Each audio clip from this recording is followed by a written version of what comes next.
Friends, welcome to our YouTube channel Medicos Concept. आज का हमारा टॉपिक है कार्बोहाइड्रेट। जो हमने न्यूट्रिशन कंपोनेंट पढ़ाई की थी जिसमें 5 आते थे, कार्बोहाइड्रेट, प्रोटीन, मिनरल्स, वाटर। जो भी 5 कंपोनेंट्स आते थे उसमें से एक इम्पॉर्टेंट कंपोनेंट था जिसको हम लोग बोलते थे कार्बोहाइड्रेट। एक एक करके हम लोग सारे कंपोनेंट की पढ़ाई करेंगे। तो फर्स्ट ऑफ ऑल हम लोग देखते हैं कार्बोहाइड्रेट को। सबसे पहले कार्बोहाइड्रेट का इंट्रोडक्शन देखते हैं। कार्बोहाइड्रेट होता क्या है? तो कार्बोहाइड्रेट जो होता है, कार्बोहाइड्रेट एक कंपाउंड होता है जिसमें कार्बन, हाइड्रोजन एंड ऑक्सीजन आते हैं। इसको हम लोग डिफाइन कर सकते हैं। Carbohydrate are compound of carbon, hydrogen and oxygen, and carbohydrate are defined as a polyhydroxy aldehyde और ketone are compound which produce them on hydrolysis CnH2ON। तो ये जो है कार्बोहाइड्रेट का एक सिंपल फॉर्मूला है। जो यहाँ पे C जो है कार्बन है, H हाइड्रोजन है और N नंबर ऑफ कार्बन है। N क्या है? यहाँ पे नंबर ऑफ कार्बन है। तो जो कार्बोहाइड्रेट होता है वो जो होता है एनर्जी का बहुत ही इम्पॉर्टेंट सोर्स माना जाता है, जो कि ग्लूकोज के थ्रू हम लोगों को मिलती है। तो कार्बोहाइड्रेट जो होता है एक मोस्ट एबुडेंट ऑर्गेनिक मोलिक्यूल्स होता है। Carbohydrate are main sources of energy in the body and brain cells and RBC cell। तो कार्बोहाइड्रेट जो होता है एक एनर्जी का बहुत ही इम्पॉर्टेंट सोर्स होता है। तो हमारे बॉडी में जितने भी पार्ट होते हैं या फिर जितने भी ऑर्गन या फिर ऑर्गन सिस्टम होते हैं, उन सब को कार्य करने के लिए एनर्जी की रिक्वायरमेंट होती है। जो कार्बोहाइड्रेट जो क्या करता है, एक इम्पॉर्टेंट रोल प्ले करता है उन सब चीज़ों को फुलफिल करने में। जो कार्बोहाइड्रेट जो होता है इसमें मेनली हम लोग किस चीज़ के बारे में पढ़ाई करते हैं? तो मेनली हम लोग इसमें ग्लूकोज और इसके एनर्जी सोर्सेज की पढ़ाई करते हैं। This carbohydrate are widely distributed in both animal and plant. जो कार्बोहाइड्रेट, अब बात करते हैं कार्बोहाइड्रेट के सोर्सेज के बारे में। कार्बोहाइड्रेट हमें किस किस चीज़ से मिल सकती है?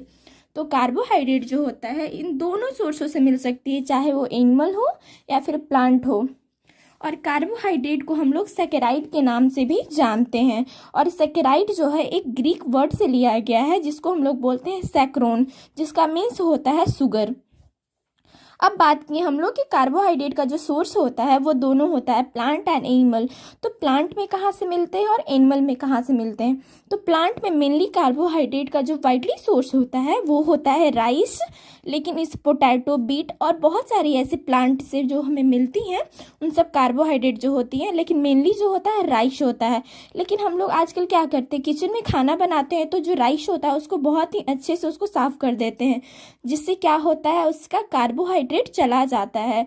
हम लोग को क्या करना चाहिए, राइस को सिंपल से वाटर से धोना चाहिए हल्के हाथों से, ताकि उसमें हमारा न्यूट्रिशन रहे। और एनिमल जो होता है वो सोर्सेज होता है वो ग्लाइकोजन के फॉर्म में स्टोर होता है। जो भी हम लोग कार्बोहाइड्रेट को इनटेक करते हैं तो जितनी हमारे बॉडी की पार्ट को ज़रूरत होती है एनर्जी की, उतना वो सिंथेसाइज कर जाते हैं और जितने ग्लूकोज शेष बच जाते हैं वो ग्लूकोज क्या करते हैं, हमारे बॉडी में जो लीवर होता है वहाँ पे जाके स्टोर कर जाते हैं। तो किस फॉर्म में होते हैं? वो ग्लाइकोजन के फॉर्म में होते हैं। इसलिए स्टोरेज ऑफ ग्लाइकोजन कहाँ पे होती है? तो स्टोरेज ऑफ जो ग्लाइकोजन होता है वो लीवर में होते हैं। अब हम लोग बात कर सकते हैं पॉलीहाइड्रोक्सी एल्डिहाइड के बारे में। तो जो पॉली मतलब होता है मेनी, मतलब बहुत सारे, हाइड्रोक्सी मतलब हाइड्रोक्सिल ग्रुप जो अल्कोहल होते हैं, OH ग्रुप, उसको हम लोग बोलते हैं। एल्डिहाइड आप लोग जानते होंगे, CHO ग्रुप जो होते हैं उनको हम लोग एल्डिहाइड बोलते हैं। अब बात करते हैं कि हम लोग कब ग्लूकोज बोलते हैं, कब फ्रुक्टोज बोलते हैं। अगर ग्लूकोज का जो स्ट्रक्चर होता है और फ्रुक्टोज का जो स्ट्रक्चर होता है दोनों का सेम होता है, C6H12 और O6।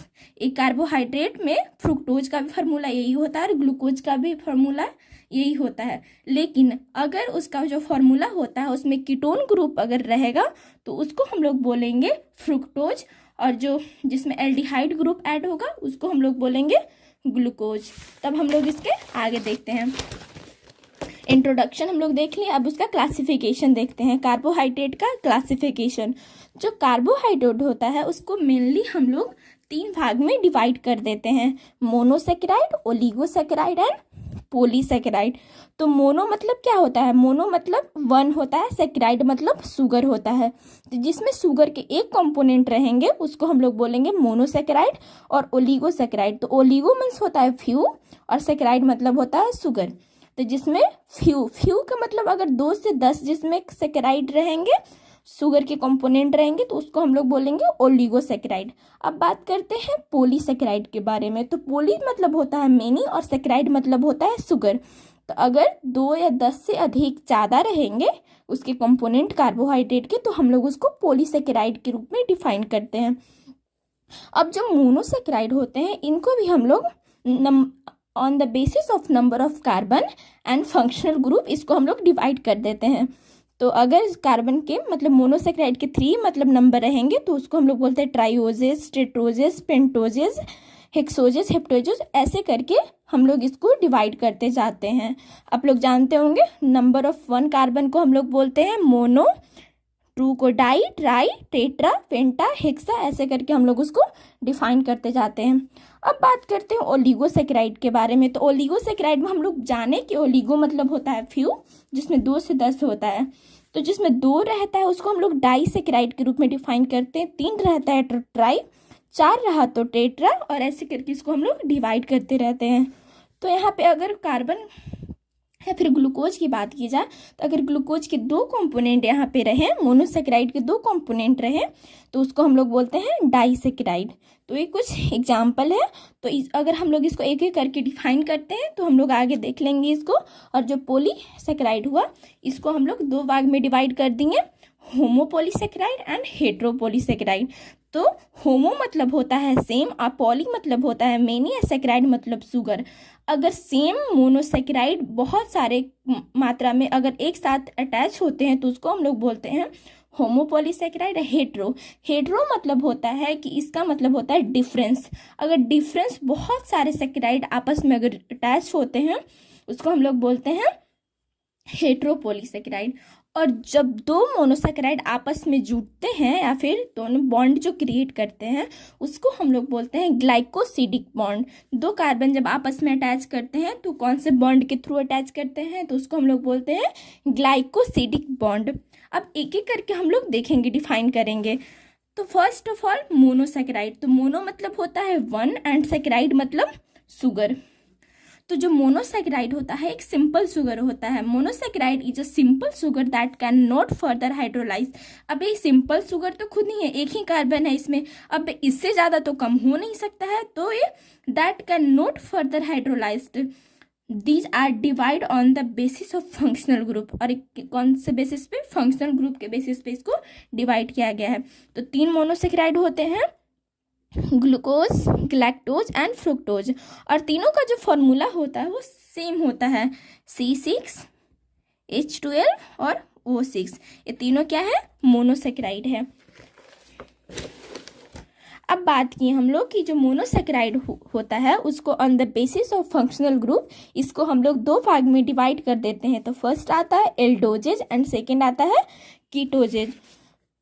तो जो एल्डोजेस होगा तो उसमें आप देख सकते हैं कि कौन सा ग्रुप हो गया, एल्डिहाइड ग्रुप हो गया। और जो कीटोजेस है इसमें कौन सा ग्रुप हो गया, कीटोन ग्रुप होता है, CHO aldehyde and CO ketone. अब यहाँ पे ग्लूकोज का फॉर्मूला लिखा है, आप इसको काउंट कर सकते हैं, 1 2 3 4 5 6, C6H12 एंड O6 इसका फॉर्मूला है।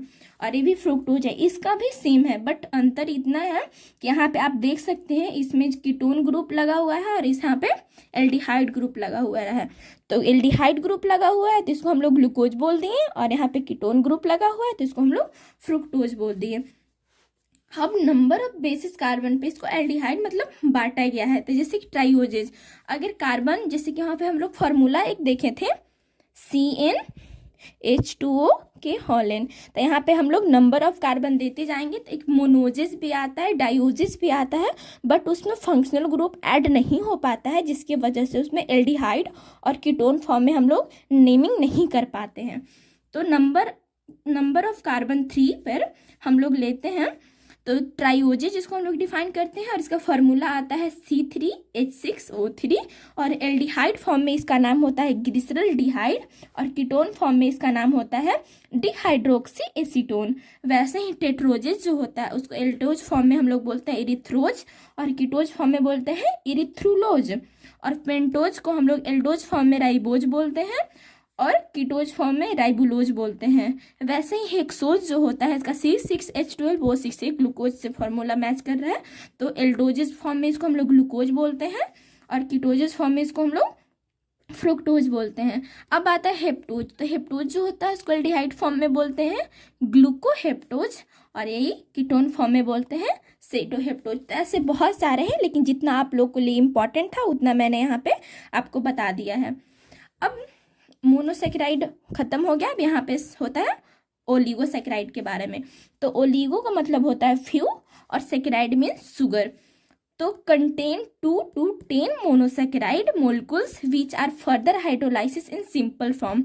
मतलब अगर 2 से 10 मोनोसेकेराइड आपस में यहाँ पे अटैच कर रहे हैं, मिल रहे हैं, तो यहाँ पे ये फर्दर हाइड्रोलाइज हो सकते हैं, मतलब इसे छोटा बन सकते हैं। अगर 2 से 10 है तो 2 जो है 1 में कन्वर्ट हो सकते हैं, 3 जो है 2 में हो सकते हैं, फिर ऐसे करके क्या हो सकते हैं, अपने आप को हाइड्रोलाइज कर सकते हैं, मतलब अपने आप को और सिंपल बना सकते हैं।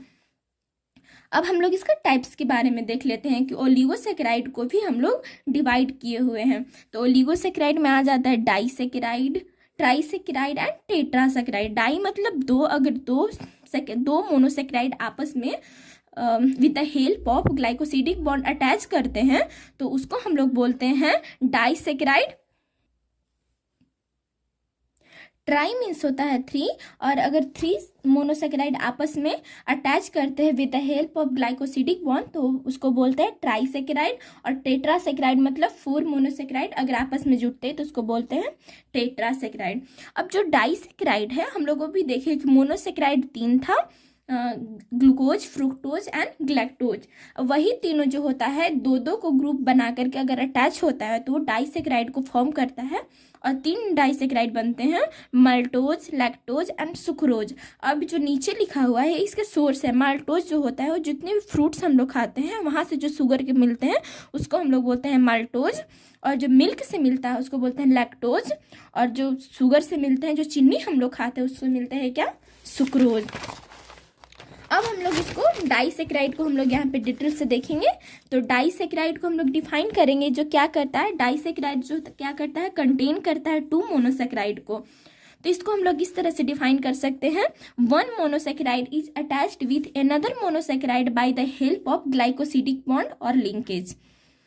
तो ये जो इसका जो कुछ प्रॉपर्टीज हमने यहाँ लिख रखा है, जो डाइसेकेराइड जो होते हैं वो क्रिस्टलीन होते हैं, वाटर सोल्यूबल होते हैं, मतलब वाटर में घुल जाते हैं आसानी से, और टेस्ट में स्वीट होते हैं। चीनी जो होता है एक डाइसेकेराइड है जो कि स्वीट होता है। जो लैक्टोज होता है, मतलब जो दूध हम लोग पीते हैं वो भी हमने टेस्ट में स्वीट ही लगते हैं, और जो फ्रूट खाते हैं जिसमें से हम लोग माल्टोज मिलता है वो भी स्वीट होते हैं।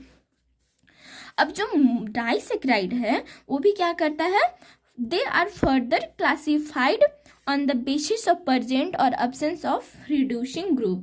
तो जो फ्री रिड्यूसिंग ग्रुप है इसके बेसिस पे हम लोग डाइसेकेराइड को भी 2 भाग में क्लासिफाइड किए हैं, रिड्यूसिंग एंड दूसरा नॉन रिड्यूसिंग। तो जो रिड्यूसिंग में आ जाते हैं माल्टोज और लैक्टोज, और नॉन रिड्यूसिंग में आ जाते हैं सुक्रोज। तो जो माल्टोज जो होता है वो ग्लूकोज और ग्लूकोज से मिलकर क्या बनता है, माल्टोज।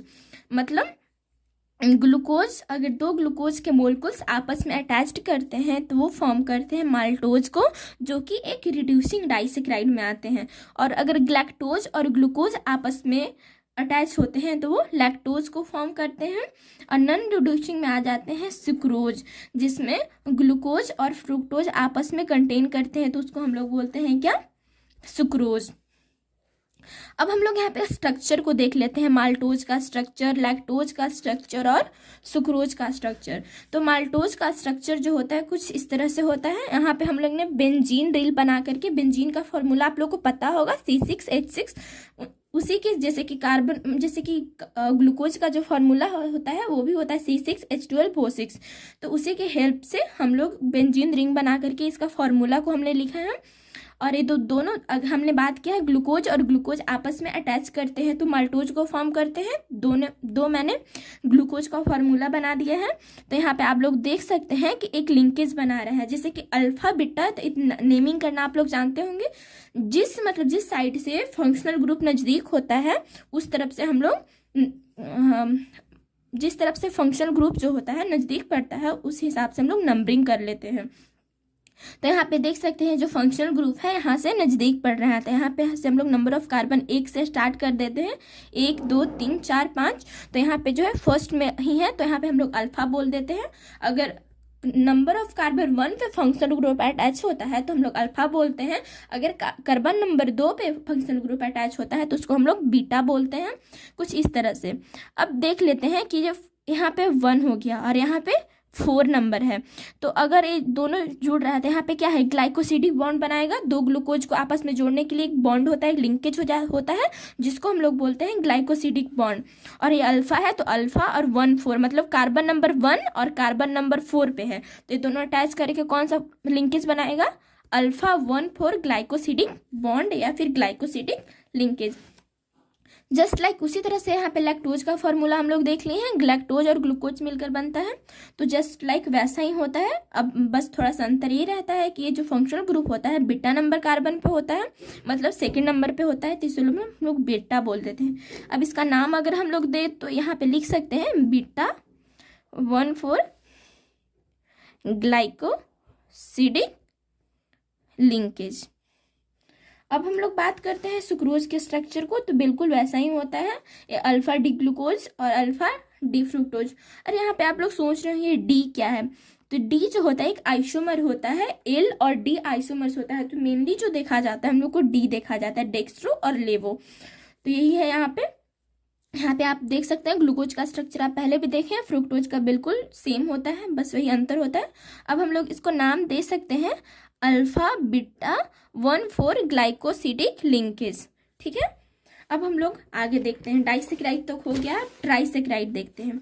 तो ट्राई मतलब 3, तो यहाँ पे हम लोग डिफाइन कर सकते हैं ट्राइसेक्राइड को, when 3 monosaccharide unit are linked together by the help of glycosidic bond, और उसको हम लोग क्या बोलते हैं, कॉल्ड ट्राइसेक्राइड। तो जो ट्राइसेक्राइड होता है वो फ्री एंटाइटीज में प्रेजेंट नहीं होता है, ये हमेशा किस रूप में होता है, किस फॉर्म में होता है, तो ग्लाइको कंजुगेट्स के फॉर्म में होता है, जो हम लोग बोलते हैं ग्लाइकोप्रोटीन एंड ग्लाइकोलिपिड। अब ग्लाइकोप्रोटीन और ग्लाइकोलिपिड क्या होता है, तो when glucose is attached with the protein is called glycolipid, and when glucose is attached with the lipid उसको हम लोग बोलते हैं ग्लाइकोलिपिड। तो जो ग्लाइकोप्रोटीन और ग्लाइकोलिपिड जो होता है, ये नाम बहुत ही सुना सुना लग रहा होगा जब आप लोग सेल चैप्टर पढ़े होंगे। तो सेल का जो सेल मेम्ब्रेन जो फॉर्म होता है वहाँ पे, तो उसका स्ट्रक्चर को फॉर्म, सेल वाल को फॉर्म करने में ये जो क्या होता है वहाँ पे ग्लाइकोप्रोटीन और ग्लाइकोलिपिड हेल्प करता है। और किस किस फॉर्म में ट्राइसेक्राइड पाया जाता है, तो रैफिनोज, स्टाइचियोज एंड वर्बकोज, तो इस तीनों फॉर्म में ट्राइसेक्राइड पाए जाते हैं। ट्राइसेक्राइड जैसे कि रैफिनोज ग्लूकोज, ग्लैक्टोज और फ्रुक्टोज से मिलकर बनता है, और स्टाइकियोज जो होता है ग्लैक्टोज, ग्लूकोज और फ्रुक्टोज से मिलकर बनता है, और वर्बकोज वही 3 ग्लैक्टोज, ग्लूकोज और फ्रुक्टोज से मिलकर बनता है। अब सोर्सेज की बात करें तो रैफिनोज जो होता है वो बीन्स से, ब्रोकली से और कैबेज से मिलता है, और जो स्टाइकियोज जो होता है ये भी क्या होता है, जितने वेजिटेबल्स और प्लांट्स से होता है इनसे ही भी प्राप्त होता है। और वर्बकोज जो बोलते हैं तो इंटेस्टाइन में ऑलरेडी होता है। अब बात करते हैं पॉलीसेक्राइड के बारे में। तो पॉलीसेक्राइड मतलब पॉली मतलब मेनी एंड सेक्राइड मतलब शुगर। तो यहाँ पे डिफाइन कर सकते हैं कि polysaccharide are polymer of monosaccharide, they are made up of more than 10 unit of monosaccharide, जो कि नॉन शुगर होता है और टेस्टलेस होता है। जैसे कि डाइसेक्राइड को हम लोग देखें तो क्या होता है, वो टेस्ट होता है, जैसे कि स्वीट एंड टेस्ट होता है, लेकिन जो पॉलीसेक्राइड होता है वो नॉन शुगर होता है और टेस्ट में उसका टेस्ट ही नहीं होता है, मतलब टेस्टलेस बोल सकते हैं उसको। और जो पॉलीसेक्राइड होता है उसको हम लोग डिफाइन कर दिए हैं, 2 भाग में इसको हम लोग डिवाइड किए हैं, होमोपॉलीसेकेराइड एंड हेटेरोपॉलीसेकेराइड। तो होमो मतलब होता है सेम, पोली मेनी, सेकेराइड तो वही same type of monosaccharide unit को हम लोग बोलते हैं homopolysaccharide, and different types of monosaccharide units को बोलते हैं क्या, और उसके डेरिवेटिव्स अगर अटैच होते हैं तो उसको हम लोग बोलते हैं हेटेरोपॉलीसेकेराइड। अब होमोपॉलीसेकेराइड की एग्जाम्पल की बात करें तो उसमें आ जाता है स्टार्च, डेक्स्ट्रीन, ग्लाइकोजेन, सेलुलोज, इंसुलिन और इनुलिन है यहाँ पे, सॉरी इंसुलिन नहीं इनुलिन है, इंसुलिन तो एक हार्मोन्स होता है, और यहाँ पे आ जाता है काइटिन। और स्टार्च वही जो पेड़ पौधों में मिलता है, ग्लाइकोजेन जो कि ग्लूकोज का स्टोरेज फॉर्म होता है जो लीवर में होता है उसको हम लोग बोलते हैं, एंड सेलुलोज जो कि प्लांट सेल वाल जो जिससे मिलकर बना होता है सेलुलोज, एंड जो काइटिन होता है आप इंसेक्ट में देखने को मिलता होगा जैसे कि फंगी, एल्गे, जिसका जो सेल वाल होता है वो काइटिन से बना होता है, और जो काइटिन होता है काइटिन जो होता है इसको हम लोग बोलते हैं कि वो पॉलीसेकेराइड का बनता है। और जो हेटेरोपॉलीसेकेराइड का एग्जांपल आ जाता है जिसमें आ जाता है गम, पेक्टिन, अगार, अगरोज, हाइलोरेनिक एसिड। तो ये जो अगार और अगरोज जो होता है हम लोग मेनली इसको हम लोग माइक्रोबायोलॉजी में देखते हैं, बैक्टीरिया कल्चर वगैरह में अगार ये सब का यूज किया जाता है, इसमें आप लोग को उतना नहीं पढ़ना है। अब हम लोग कार्बोहाइड्रेट के कुछ फंक्शन को देखते हैं। तो कार्बोहाइड्रेट का जो कुछ फंक्शन है, first of all carbohydrate is most abundant dietary sources of energy. जो कार्बोहाइड्रेट होता है एक इम्पॉर्टेंट डाइट में हम लोग को शामिल इंक्लूड करना चाहिए, जो कि एनर्जी का बहुत ही अच्छा सोर्स माना जाता है। अगर 1 ग्राम अगर हम लोग कार्बोहाइड्रेट को लेते हैं तो उससे 4 कैलोरीज जो होता है एनर्जी हमें प्राप्त होती है। Storage form of energy is form of glycogen. अभी हम लोगों ने बात किया कि जो भी एनर्जी स्टोर होती है हमारी बॉडी में जब हम लोग फास्टिंग में होते हैं तो वही ग्लाइकोजन के फॉर्म में जो एनर्जी स्टोर रहता है वही ग्लाइकोलाइसिस के थ्रू पाइरुवेट एंड एटीपी के फॉर्म में हमें टूट करके एनर्जी प्रोवाइड करती हैं। एंड थर्ड बात की जाती है non digestible carbohydrate, cellulose, agar, gum and pectin serve as a dietary fibres. And fourth बात की जाए तो precursors of organic compounds ribose, deoxyribose जो कि डीएनए और आरएनए होता है। तो पता होगा कि डीएनए और आरएनए जो होता है वो एक इम्पॉर्टेंट कंस्टिट्यूएंट है किसिस का, तो न्यूक्लिक एसिड का होता है।